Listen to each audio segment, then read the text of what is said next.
ಎಲ್ಲರಿಗೂ ನಮಸ್ಕಾರ. ನಾನು ಡಾಕ್ಟರ್ ವೆಂಕಟರಮಣ ಹೆಗಡೆ, ವೇದ ಆರೋಗ್ಯ ಕೇಂದ್ರ, ನಿಸರ್ಗ ಮನೆ ಸಿರಿಸಿ, ವೇದ ವೆಲ್ನೆಸ್ ಸೆಂಟರ್ ಸಿರಿಸಿಯಲ್ಲಿ ಅತ್ಯಂತ ಪ್ರಕೃತಿದತ್ತವಾದಂಥ ಪರಿಸರದಲ್ಲಿ ಪ್ರಕೃತಿಯ ಮಧ್ಯೆ ವೇದ ವೆಲ್ನೆಸ್ ಸೆಂಟರ್ ನಿಸರ್ಗ ಮನೆ ಕಾರ್ಯನಿರ್ವಹಿಸ್ತಾ ಇದೆ.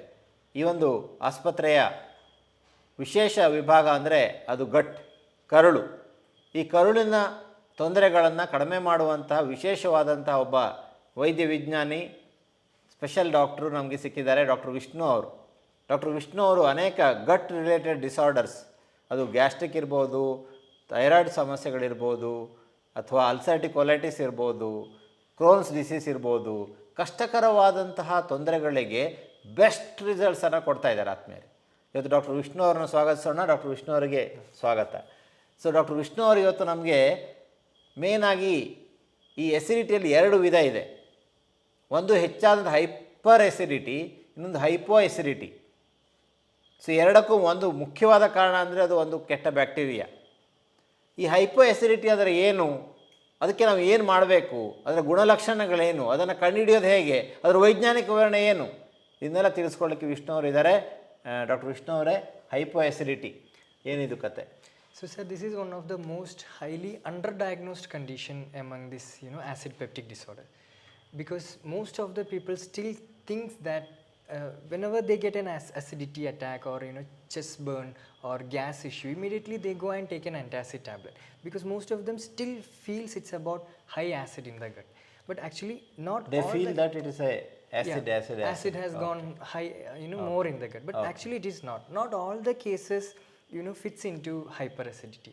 Even if you have very less acid secretion in the stomach, you will still have the same symptoms like acidity, chest burning, gas, burps, bloat, etc. Okay. So ಹಾಗಾದರೆ ಆತ್ಮೀಯರೇ, ಎಲ್ಲರೂ ಕೂಡ ಎಸಿಡಿಟಿಯನ್ನು ಬರೀ ಎದೆ ಉರಿ ಬರುವಂಥದ್ದು, ಆ್ಯಸಿಡ್ ಹೆಚ್ಚಾಗಿರುವಂಥದ್ದು ಅಂತ ಅಂದ್ಕೊಂಡು ಆ್ಯಂಟಾಸಿಡ್ ತಗೊಳ್ತಾ ಬರ್ತಾರೆ. ಆದರೆ ಕೆಲವು ಕೇಸ್ಗಳಲ್ಲಿ how many percentage use? Maybe 40% of cases. 40, 100ರಲ್ಲಿ 40ರಷ್ಟು ಮಂದಿಯಲ್ಲಿ, ಜನರಲ್ಲಿ ಹೈಪೋ ಎಸಿಡಿಟಿ ಇರುತ್ತೆ, ಅಂದರೆ ಆ್ಯಸಿಡ್ ಸೆಕ್ರೇಷನ್ ಕಡಿಮೆ ಇರುತ್ತೆ. ಇದರಿಂದಾಗಿ ಸಮಸ್ಯೆ ಬರುತ್ತೆ. ಅದನ್ನೇ ಡಾಕ್ಟರ್ ವಿಷ್ಣು ಅವರು ಪ್ರತಿಪಾದಿಸ್ತಾ ಇದ್ದಾರೆ. ಸೊ ಅದನ್ನು ಕಂಡುಹಿಡಿದು ಆ ಆ್ಯಸಿಡ್ ಸೆಕ್ರೇಷನ್ನ ಸರಿ ಮಾಡಿಬಿಟ್ರೆ ಮೂಲ ಕಾರಣಕ್ಕೆ ಟ್ರೀಟ್ಮೆಂಟ್ ಕೊಟ್ಟಾಗಾಯ್ತು. ಸೊ ಇಲ್ಲಿ ಮೂಲ ಕಾರಣಕ್ಕೆ ಚಿಕಿತ್ಸೆ ಕೊಡೋದು ಭಾಳ ಮುಖ್ಯ ಆತ್ಮೀಯರೇ. ಸೊ ಆ ಒಂದು ದೃಷ್ಟಿಯಿಂದ ನಾವು ಈಗ ತಿಳ್ಕೊಳ್ಳೋಣ, ಈ ಹೈಪೋ ಎಸಿಡಿಟಿ ಅಂದರೆ ಏನು, ಅದಕ್ಕೆ ಕಾರಣ ಏನು ಅಂತ. So acid secretion is very very important in our gut, because if you don't have acid in the stomach, you can't digest many of the food. Example, like you eat eggs or you eat fish, chicken, any protein rich food, dal, anything. So this protein rich foods can be digested only if your acid if you have the presence of acid in the stomach. That even our stomach acid pH range from 0.8 to 2.2. So it's very highly acidic. So ನಮ್ಮ ಹೊಟ್ಟೆ acidic ಇರುತ್ತೆ, ಹೊಟ್ಟೆ acidic ಇರಬೇಕು ಅಲ್ವಾ, ಇದ್ರಷ್ಟೇ ಜೀರ್ಣಕ್ರಿಯೆ ಸಾಧ್ಯ. ಪ್ರೋಟೀನನ್ನು, ಮೊಟ್ಟೆಯನ್ನು, ದಾಲನ್ನು, ಕಾಳುಗಳನ್ನು ಕಡಿಮೆ ಅದನ್ನು ಡೈಜೆಸ್ಟ್ ಮಾಡ್ಕೋಬೇಕು ಅಂದರೆ ಅದಕ್ಕೆ ಆ್ಯಸಿಡ್ ಬೇಕು. ಸೊ ಆ್ಯಸಿಡ್ ಇದ್ದರಷ್ಟೇ ಅದು ಡೈಜೆಷನ್ ಆಗ್ಲಿಕ್ಕೆ ಸಾಧ್ಯ ಇದೆ. ಅಲ್ಲಿಗೆ ನಮಗೆ ಆ್ಯಸಿಡ್ ಅನ್ನುವಂಥದ್ದು ಹೊಟ್ಟೆಯಲ್ಲಿ ಬೇಕು ಅನ್ನುವಂಥದ್ದು ಅರ್ಥ ಆಯ್ತು. So that's why most of the peoples who have hypo acidity gets immediately bloating after they eat protein rich food. So ಯಾವಾಗ ಊಟವನ್ನು ಮಾಡ್ತಾರೆ ಆಗ ಬ್ಲೋಟಿಂಗ್, ಹೊಟ್ಟೆ ತೊಳಸ್ದಂಗೆ ಆಗೋದು, ಬ್ಲೋಟಿಂಗ್ ಆಗೋದು, ಹೊಟ್ಟೆ ಉಬ್ಬರಿಸ್ದಂಗೆ ಆಗೋದು ಆಗ್ತಾ ಇದ್ದರೆ ಅದು ಖಂಡಿತವಾಗಿ ಹೈಪೋ ಎಸಿಡಿಟಿ ಆಗಿರುತ್ತೆ. ಹಾಗಾದರೆ ಊಟ ಆದಮೇಲೆ ಬ್ಲೋಟಿಂಗ್ ಆಗ್ತಾ ಇದೆ, ಹೀಗಾದರೆ ಖಂಡಿತವಾಗಿ ಇದು ಹೈಪೋ ಎಸಿಡಿಟಿ ಆಗಿರುತ್ತೆ. ಮತ್ತೆ ಹೇಗೆ ಕಂಡುಹಿಡಿಬೋಣ ಈ hypo acidity? So we can do a specific test to differentiate whether it is hyper acidity or hypo acidity. So it's simple test called as apple cider vinegar test. So this apple cider vinegar, everybody knows it's highly acidic in nature. So you take 1 teaspoon of apple cider vinegar, mix it in 1 teaspoon of water and consume it before your food, so that now your stomach has little bit of acid secretion. After that you have protein rich foods like eggs or something like that, you feel better. But if you feel better, then that means you have low acid in the stomach. But sometimes patients will have more gas, burps, bloating after taking the apple cider vinegar. That indicate it's a hyper acidity condition. So ಭಾಳ simple ಆಗಿದೆ ಆತ್ಮೀಯರೇ. Apple cider vinegar medical ಶಾಪಲ್ಲಿ ಸಿಗುತ್ತೆ, ಅದನ್ನು ತಂದ್ಕೋಬೇಕು.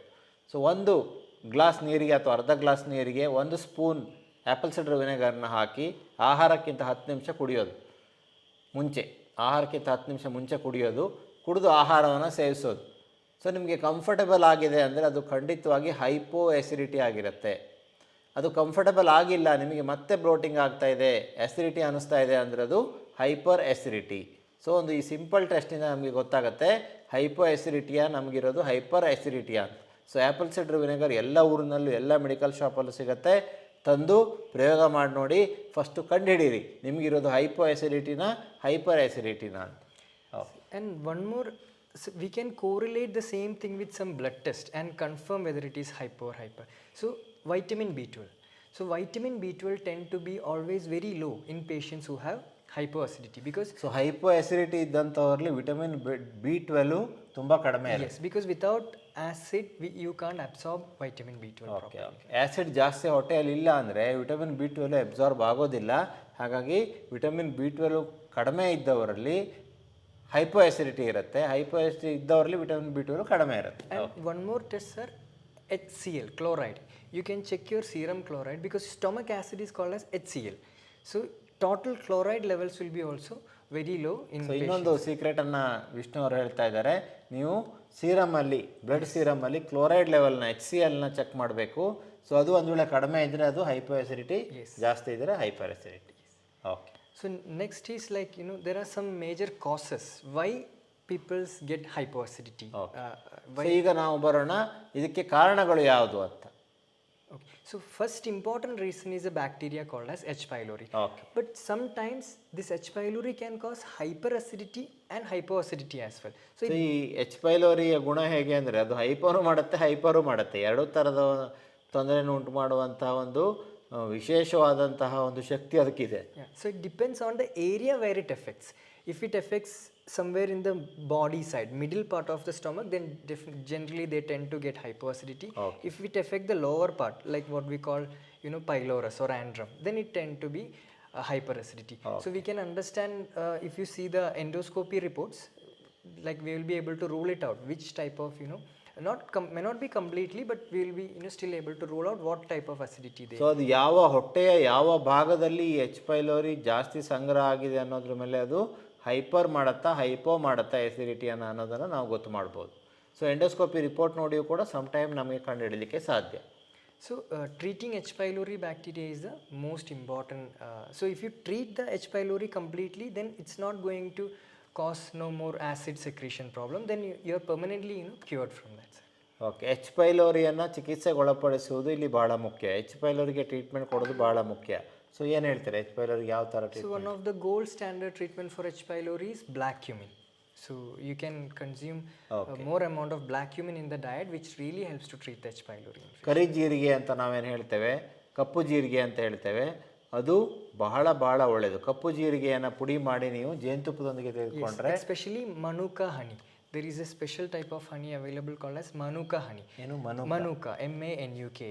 So Manuka this, ಜೇನುತುಪ್ಪ. yeah, this honey also has an anti-H. pylori action. Okay. So if you can do this combination, it works even better. Manuka ಹನಿ ಹಾಗೂ ಈ ಒಂದು ಕಪ್ಪು ಜೀರಿಗೆಯ ಪುಡಿಯನ್ನು 1 ಸ್ಪೂನು ಸೇರಿಸಿ ಬೆಳಗ್ಗೆ ಖಾಲಿ ಹೊಟ್ಟೆಯಲ್ಲಿ ತೆಗೆದುಕೊಳ್ಳೋದು, ಖಾಲಿ ಹೊಟ್ಟೆ. Yes. ಸೊ ಇದನ್ನು ಮಾಡೋದ್ರಿಂದಾಗಿ H. ಪೈಲೋರಿಯನ್ನು ಕೊಲ್ಲಲಿಕ್ಕೆ ಸಾಧ್ಯ ಆಗುತ್ತೆ. So next, one of the most common reason for hypoacidity is nutrition deficiency. A particular nutrition called as zinc. So if you are deficient in zinc, zinc is required for you to form stomach acid. So if you don't have zinc, then you will tend to develop hypoacidity. So ಈ zinc ಅನ್ನುವಂತಹ ಅಂಶ ಕಡಿಮೆ ಇದ್ದರೆ, zinc ದೇಹದಲ್ಲಿ ಕಡಿಮೆ ಇದ್ದರೆ ಅದು acid ಸೆಕ್ರೇಷನ್ನ ಉಂಟು ಮಾಡೋದಿಲ್ಲ, ಆ್ಯಸಿಡ್ ಪ್ರೊಡಕ್ಷನ್ನ ಉಂಟು ಮಾಡಲಿಕ್ಕೆ ತೊಂದರೆ ಮಾಡುತ್ತೆ. ಹಾಗಾಗಿ ಜಿಂಕ್ ನಮ್ಮ ಬ್ಲಡ್ಡಲ್ಲಿ ಚೆಕ್ ಮಾಡಿಸ್ಲಿಕ್ಕೆ ಆಗುತ್ತಲ್ಲ. So sir, simple like one of the common sign is they get white spots in the nails. So white spots in the nails indicate so ನಿಮ್ಮ ಊರಿನ ಮೇಲೆ ಬಿಳಿ ಬಿಳಿ ಮಚ್ಚೆ ಗುರುತುಗಳು ಉಂಟಾದಲ್ಲಿ ಆಗ ಅದು ಜಿಂಕ್ ಡೆಫಿಷಿಯನ್ಸನ್ನು ತೋರಿಸುತ್ತೆ. ಸೊ ಜಿಂಕ್ ಕಡಿಮೆ ಇದೆ ಅಂತ ತೋರಿಸುತ್ತೆ. ಅಂಥ ಟೈಮಲ್ಲಿ ಜಿಂಕ್ ಸಪ್ಲಿಮೆಂಟ್ಸನ್ನು ತೆಗೆದುಕೊಳ್ಬೇಕು. Yes. So if you consume maybe 50 to 100 mg of zinc supplement every day, it helps to. So 50ರಿಂದ 100 ಗ್ರಾಮ್ 100 ಮಿಲಿಗ್ರಾಮ್ ಮಿಲಿಗ್ರಾಮ್ ಜಿಂಕನ್ನು ಡೈಲಿ ತೆಗೆದುಕೊಳ್ಳೋದ್ರಿಂದಾಗಿ ಖಂಡಿತವಾಗಿ ಒಂದು 2-3 ತಿಂಗಳ ತೆಗೆದುಕೊಂಡ್ರೆ ಈ ಒಂದು H. ಪೈಲೋರಿಯನ್ನು ಕಡಿಮೆ ಮಾಡಲಿಕ್ಕಾಗತ್ತೆ. ಜೊತೆಗೆ ಅದರಲ್ಲಿ ಸೆಕ್ರೇಷನ್ ಆ್ಯಸಿಡ್ ಸೆಕ್ರೇಷನ್ ನಾರ್ಮಲ್ ಮಾಡಲಿಕ್ಕೆ ಸಾಧ್ಯ ಆಗುತ್ತೆ. And another reason that leads to this hypoacidity is autoimmune disease, sir. So, the stomach has a particular structure called as pylorus gland. So from this pylorus gland you secrete stomach acid. So there is some diseases where your pylorus gland get destroyed. So you can't form ಈ stomach acid. ಪೈಲೋರಸ್ gland ಅನ್ನುವಂಥದ್ದು stomach ಲೇಯರ್ಲಿ ಇರುತ್ತೆ. Yes. So ಅಲ್ಲಿ ಅದು destroy ಆದರೆ auto ಇಮ್ಯುನಿಟಿಯಿಂದಾಗಿ ಅದು ಆಸಿಡನ್ನು secret ಮಾಡಲಿಕ್ಕೆ ಸಾಧ್ಯ ಆಗೋದಿಲ್ಲ. ಅದಕ್ಕೆ ಏನು ಪರಿಹಾರ ಡಾಕ್ಟ್ರೆ? So generally people who have Hashimoto thyroiditis, when you check the blood and you check the thyroid antibody reports, you have a particular antibody called as anti-TPO. So most of the people have this high amount of anti-TPO. This anti-TPO, amount of anti-TPO can cause this damage of parietal cells. So you have to treat the anti-TPO to completely reverse this particular issue. So anti T P ಅನ್ನುವಂಥ ಟೆಸ್ಟನ್ನು ನೀವು ಮಾಡಿದ್ರೆ ಗೊತ್ತಾಗುತ್ತೆ. So ಅದು ಜಾಸ್ತಿ ಇದ್ದರೆ ಖಂಡಿತವಾಗಿ ಆ್ಯಂಟಿ T P ಒಗೆ ನಾವು ಟ್ರೀಟ್ಮೆಂಟನ್ನು ಕೊಡಬೇಕು. ನಿಮಗೆ ನಾವು ಅದಕ್ಕೆ ಚಿಕಿತ್ಸೆ ಕೊಡಲಿಕ್ಕೆ ಸಿದ್ಧರಿದ್ದೇವೆ. ಸೊ ನೀವು ಖಂಡಿತವಾಗಿ ಕೆಳಗಡೆ ನಂಬರಿಗೆ ಕಾಲ್ ಮಾಡಿದ್ರೆ ನಾವು ಅದಕ್ಕೆ ಯಾವ ಥರ ಚಿಕಿತ್ಸೆ ಕೊಡಬೇಕು ಅನ್ನೋದನ್ನು ಹೇಳ್ಕೊಡ್ತೇವೆ. ಆ್ಯಂಟಿ ಟಿ ಪಿ ಒ ಟೆಸ್ಟನ್ನು ಮಾಡಿಸಿ ಅಲ್ವಾ? ಸೊ ಇದು ಎರಡನ್ನು ಫಸ್ಟ್ ನೋಡಿ ಕಡಿಮೆ ಆಗಲಿಲ್ಲ ಅಂದರೆ ಆ್ಯಂಟಿ ಟಿ ಪಿ ಒ ಟೆಸ್ಟ್ ಮಾಡಿಸಿ ಅದು ಹೈ ಇದ್ದರೆ ಸರಿಯಾದ ಚಿಕಿತ್ಸೆಯನ್ನು ಪಡ್ಕೊಳ್ಬೇಕು. Yes, and one more test is available called as APCA, anti-parietal cell antibody test. Okay. So that is also one of the common tests we can APCA, anti-parietal cell antibody test. If that is antiparietal cell antibody test, yes. Okay. Antiparietal cell antibody ಈ ಒಂದು test high ಇದ್ದಲ್ಲಿ ಇಲ್ಲಿ ಕೂಡ ಸಮಸ್ಯೆ ಇದೆ ಅಂತ ಅರ್ಥ. So ಆಗಲೂ ಕೂಡ ನಾವು ಚಿಕಿತ್ಸೆಯನ್ನು ಪಡ್ಕೊಳ್ಬೇಕಾಗತ್ತೆ. Okay. So generally if you improve your overall immunity status, you will be able to overcome this particular. ದೇಹದ ರೋಗನಿರೋಧಕ ಶಕ್ತಿಯನ್ನು ಜಾಸ್ತಿ ಮಾಡೋದ್ರಿಂದಾಗಿ ಆಟೋಮೆಟಿಕ್ ಆಗಿ ಆ್ಯಸಿಡ್ ಸೆಕ್ರೇಷನ್ ನಾರ್ಮಲ್ ಆಗುತ್ತೆ. ಸೊ ಈ ಒಂದು ಸಮಸ್ಯೆಯನ್ನು ಕಡಿಮೆ ಮಾಡ್ಕೊಳ್ಳಿಕ್ಕೆ ಸಾಧ್ಯ ಆಗುತ್ತೆ. ಸೊ ಹಾಗಾದರೆ ಇವತ್ತಿನ ಸಂಚಿಕೆಯಲ್ಲಿ ನಾವು ಈ ಒಂದು ಹೈಪೋ ಆಸಿಡಿಟಿ ಅಂದರೆ ಏನು, ಅದಕ್ಕೆ ಕಾರಣಗಳೇನು, ಅದಕ್ಕೆ ಪರಿಹಾರವೇನು, ಅದಕ್ಕೆ ಖಂಡಿತವಾಗಿ ನಾವು ಪರಿಹಾರ ಕೊಡಲಿಕ್ಕೆ ಸಾಧ್ಯ ಇದೆ ಅನ್ನೋದನ್ನು ಕಂಡುಹಿಡಿದ್ದೇವೆ. ಜೊತೆಗೆ ಅದನ್ನು ನಿಮಗೆ ತಿಳಿಸ್ಕೊಟ್ಟಿದ್ದೇವೆ. ಕಂಡುಹಿಡಿದಿದ್ದಾರೆ ನಮ್ಮ ವಿಷ್ಣು ಅವರು. ಅನೇಕರನ್ನು ಚಿಕಿತ್ಸೆ ಒಳಪಡಿಸಿದ್ದಾರೆ. ಎಲ್ರಿಗೂ ಸಕ್ಸಸ್ಫುಲ್ ಟ್ರೀಟ್ಮೆಂಟನ್ನು ಕೊಟ್ಟಿದ್ದಾರೆ.